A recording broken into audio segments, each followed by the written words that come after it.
We are looking up inside of this carrier furnace and seeing rusting right along the secondary heat exchanger.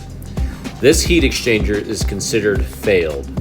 A failed heat exchanger is defined by the American Gas Association as a heat exchanger that has a visual breach, hole, crack, or any other type of failure that would allow the potential for carbon monoxide to enter the home. The American Gas Association states that if you find one of these, the homeowner is required to replace either the furnace or the heat exchanger in order to be safe. Anytime we see rusting on the exterior of these heat exchangers, it is because the innards have been blocked, as you can see in this photo.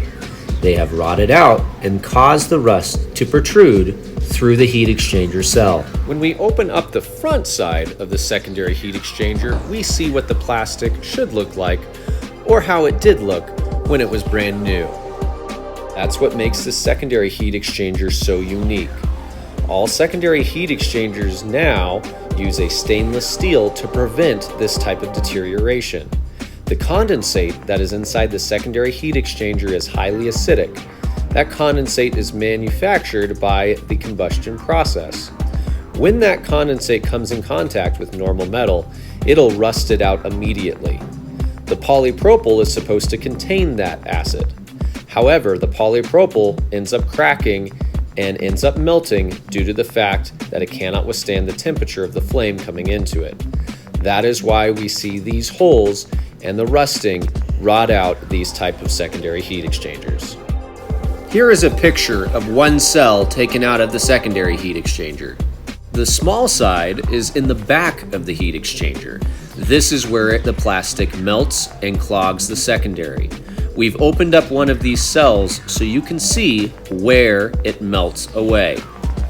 Since there is the potential of rotting out the heat exchanger from this plastic melting, you can imagine how big of a deal it is to make sure our clients are safe.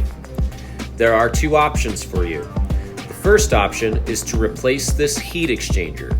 Carrier has extended its warranty, however you will have to pay for labor and there may be an upfront cost on parts. This is an expensive solution considering replacing this heat exchanger is like heart surgery. Your second option is to look at a new furnace. All new furnaces, whether it's Carrier or any other brand, do not have heat exchangers that are designed like this anymore. So it may be time to speak to a design consultant just to see what it would take to update your system to the energy and safety standards of today.